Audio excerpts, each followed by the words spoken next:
All right, Jeff Zimmerman here with super middleweight contender and star. Edgar Berlanga's got a big fight back in Florida on DAZN this Saturday night against Padre McCrory, another Irishman. How you doing, Edgar? Doing amazing, man. How's everything? Going well, man. Like I said, I've been trying to get you for a long time, man. You're a Yeah. hot item. Thank you, man. I appreciate it. But I'm glad we're doing it now, man. Yeah, Better same here, late than man. never, right? What's that? I said better late than never, right? Absolutely, man. Absolutely. But listen, man, before we get into your fight, I just want to talk about your career a little bit because you've had a career unlike most fighters in boxing history. You come out of the gate, 16 knockouts in the first round of your first 16 fights. Um, when you look back on that period, was that a blessing or a curse in some ways? Um, I wouldn't say a curse because I think everything in my life is a blessing. God blessed me with that. With the hands of dynamite. But I feel like it kind of rubbed off the wrong way, maybe if just because a lot of fighters, their first 60 fights they'll catch a lot of experience, you know, either, going a distance or, even, getting rocked early on and coming back and stopping the guy. So, my first 16 fights was just boom, boom, boom, boom, boom, boom. And, a lot of times, I got away from my old coach, after 4 or 5 years, we wasn't together. So the guy that made me, so, with that, it was like, it's a little hard, because it's like now I'm not getting that experience, and then now all of a sudden that I'm going a distance, which I feel like is a good thing. Yeah, I want to get the knockout. Yeah, I want to knock all these guys out. But I do need experience. I needed to tear my bicep in the third round and then get dropped in the ninth and then come back and still beat the shit out the guy and break his audible bone and come back and fight through injuries and I needed that in my career. That's what's only gonna make a champion. Everything happens for a reason, man. But you know, it's happening now. I'm going a distance. But I'm getting experience. My last fight, I dropped the guy 4 times. I went 12 rounds, which I was excited. Because it's 12 rounds. 12 rounds is a championship fight. And I feel like in order for me to fight those top guys, I needed to go that 12 round. Imagine me knocking everything out, and then I go and I fight a Munguio, I go and I fight a Canelo, and it's like it's different. You know what I'm saying? At that level, it's a lot different. That the IQ, the pressure, everything is just different at that caliber. So I do need that experience. Yeah. Yeah, no, Oh, I no need to doubt. get that experience. Yeah, were you feeling the pressure though? I mean, Puerto Rican at home, New York, Hula Theater. You got these celebrities, artists, everybody's following your every move. Were you feeling the pressure a little bit in that time? Not necessarily because I drive with that. Like I love that. I think boxing is entertainment. I think you know you see everybody that made a lot of money in boxing, the entertainers. Floyd, McGregor, Jake Paul. Look at Jake Paul just came on the scene and he's banking. So I think a lot of times you got to bring that. You know, that's not me 24/7. If you turn on the cameras and the cameras is on, then I got to show as entertainment at the end of the day. You got to entertain your fans. You can't be a mummy and just be quiet and not do anything. You're not gonna bring in those people. But if you beating everybody's ass, you knocking people out, you got the swag, you look good. What I'm saying? You can talk shit here and there. That's what brings in the money. That's what brings in the viewership. Yeah, and then you had the one fight, which we'll just label it the Tyson bite fight. You mentioned it afterwards. I would imagine you were a big fan of Tyson growing up. Yeah. Um, what happened there? Was it just the elbows in the moment? So you didn't. It wasn't like you had to get a knockout that night. Nah, what it was that we already spoke with the ref and like right before the fight, said, yo, that dude's a dirty guy, bro. Like he's coming in there super dirty. Like first of all, he missed weight. He was 3 pounds over. He didn't want to lose the weight. He said if that guy came in on some like from the beginning of the way, he came in on some cheating shit. You know what I'm saying? And I was like, fuck. Like the dude came over. He didn't want to make weight. He's like, if I take money from him, he's not gonna fight. You know what I'm saying? Then he goes into the fight. Like, yo, this guy throws a lot of elbows. He headbutts a lot. I told him, you gotta be careful. And the dude kept doing it and doing it and doing it and doing it. And he actually cut me open with an elbow. He split me open, throwing an elbow. And if you look at is a YouTuber. He broke the fight down the whole 10 rounds, and you could just see all the dirty shit that he was doing, bro. Jabbing, he was like turning it over, throwing uppercuts, and bro hitting landing, bro hitting me, and I'm like, then after the fact, I fucking had headaches. You know what I'm saying? Because of all the elbows and headbutts he was hitting me with. You know, so it was just out of frustration a little bit. You know, I'm like, I got a little out of character. You know, it happens as a fighter. Yeah, but you've recovered from that, and you won your last couple of fights. You had a good run with Top Rank. I mean, they're great at building guys up. You left. Sure. Yeah, and now you're with Eddie Hearn, Matchroom. And when you signed with them, it sounded like the ultimate goal was to get that Canelo fight. Is that still the goal? Yeah, that's still the goal. Obviously I gotta get past Saturday. I gotta perform my ass off. 1, 2, I gotta live like a superstar. 3, I gotta end it in a fashionable way. And I feel like it's right there. That fight is still there.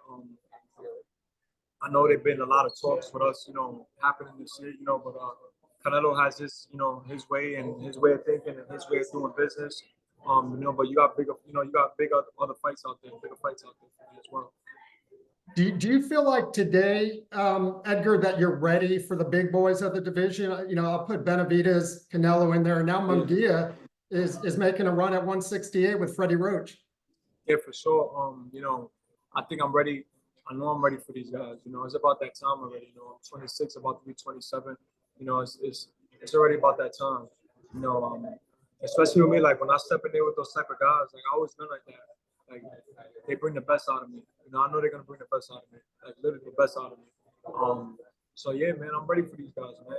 It's what boxing is about. It's getting the best fights, putting up the best shows, and making a bag. Yeah, and everybody's kind of hoping the next fight for Canelo is Benavidez. It doesn't seem like it's going to be. But what are your thoughts on that fight? Who do you like in that matchup? I think Benavidez, because of his punch output. Right now Canelo's not like really throwing a lot of punches. He's just throwing 1 or 2 shots. And I don't feel like that'll be a guy like Benavidez. But a guy like Benavidez, you gotta sit there. You can't be running around. You gotta bite down on your mouthpiece. You know what I'm saying, and give him angles and match that. And if you match that, then you go. And you overmatch it. You know what I'm saying? But I feel like Canelo's output, it'd be overwhelming for him. How big of a fight would it be? Edgar Berlanga versus Canelo versus Benavidez versus Munguia at Madison Square Garden, Mexican versus Puerto Rico.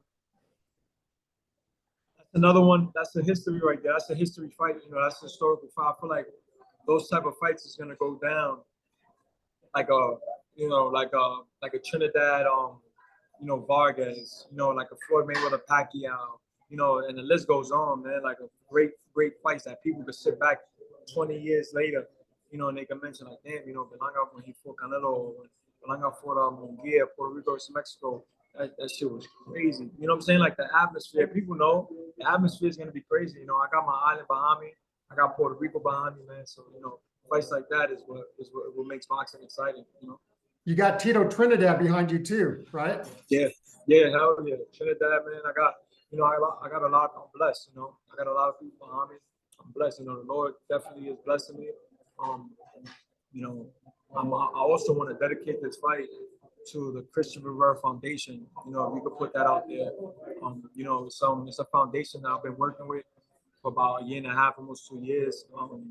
And it's kids that's dying from brain tumors, young kids. They suffer from it's called DIPG, and we don't have a cure yet for it. So these kids are living about 6 months if they're diagnosed with the tumor. 6 to 4 months and they're done. Right now there's a young lady, a young girl. Her name is Jessica Silva. She's Puerto Rican. She was a boxing she was a boxing standout for the amateurs. She won gold medals, and she's actually like on the verge of dying right now. I actually gave her I awarded her for the Angulo fight in New York in 2022. But yeah, I'm making a big statement this weekend, fighting for them, for those kids, man. For her, we was trying to bring her out here so she could get a little bit more radiation to bring down the tumor. but the doctor said it's not going to be possible for her to make it out here because she has to do more, and she has several days to live. So just that's all that's on my mind. Is winning this weekend, but winning for them, for her, for her family, and for all the kids that's out there. It sucks, man. And it's young kids, man. It's 2 years old, 3 years old, and they're just dying, bro. So. And I'm with the board. I'm one of the board members of it. So if you look it up, I would like for you. I know you're a big. You have a big platform, so I would like to really push that man for this weekend. How can people find more information on that, Edgar? Is there a website? So yeah, you could put the website, the Christian CR, not with an H, Christian Rivera Foundation. Once you put that up, everything's gonna pop up. You're gonna see everything about it. Okay. It's crazy, man. There's a deep story behind it, and the CEO of it, is one of my good friends. He's like an uncle to me. He's like my father's, brother, for many years. And yeah, man, it's sad, So I've been pushing that this whole week, telling the media, to really push that, man, because there's kids out there that's dying. It's bigger than boxing. You know what I'm saying? Like these kids are dying so young. This is bigger than boxing, man. It's more for them. Right. Well, we'll definitely get it promoted on the sites we talked about. But before we wrap up, and I'll let you go, man. But here with Edgar Berlanga, one of the hottest young fighters, still a young fighter in boxing, a superstar already. Got a big fight this weekend. Let's not look past Padraig McCrory. What do you know about him? What does he bring to the table? I know he's an older guy. He's fought cruiserweight, light heavyweight, and he's undefeated. Yeah. I know that he's coming to fight. He has a good right hand. He's Irish, those Irish people, they strong, they're tough. So we Puerto Rican, man, we coming to fight too as well, but smart. I gotta be smart in there, I gotta be alert. Good feet, a great jab, that's what's gonna set everything up to end the show. So it's behind that big jab, great jab of mine. And yeah, man, I feel like it's gonna be a great night, boxing, Do you have to, let me ask you this, Edgar, do you have to win impressively, though, to get into the sweepstakes with Canelo, Benavidez, Munguia? Do you have to get a knockout, do you feel, or just dominate to be mentioned? Yeah, if not a knockout, just domination. I really got to go in there. I can't make it look close. I got to really go out there and just school this boy, and let him know that, he got to stay over there, and, he can't come on his side, his levels, and I gotta do that this weekend. It's very important. That's been in my head is just looking like a superstar. That's what I've been saying. It's superstar status. You know what I'm saying? The superstar status is performing under those bright lights, and obviously performing at my best ability. I think, and I know that if I go in there the way I want to go in there and do my thing, he ain't gonna know what the fuck is going on. You know what I'm saying? Like there's really levels to it. So, I just gotta go in there and display that. What do you want to say to your fans? I mean, you pretty much said it there, but you got fans all over the world. You got that style that people love to see. What do you want to say to them? Thank you for the support, all my fans, even the haters, man, even the doubters. I love you guys. Thank you guys for everything. For all the support. Tune in this weekend, February 24th, live on the Zone. I'm fighting here in Orlando. It's about, I think, 100 tickets left for the fight. So, it's going to be a sold-out show. I'm excited. People don't know, Orlando is a little Puerto Rico. There's going to be a lot of Puerto Ricans out here. So I heard some Irish people are coming out, too. Yeah, let's see. I don't know about that, man. I don't know about that. Well, listen, man, I appreciate the time. You heard it here. Edgar Berlanga got a big fight this weekend, trying to look impressive, to get in there with the big boys of the division, super middleweight, the Canelos, Benavidez, etc. Wishing nothing but luck, man. We'll promote your foundation, and I hope to do this again, man. This is a lot of fun. Thank you, brother. I appreciate it, man. All right, thank you.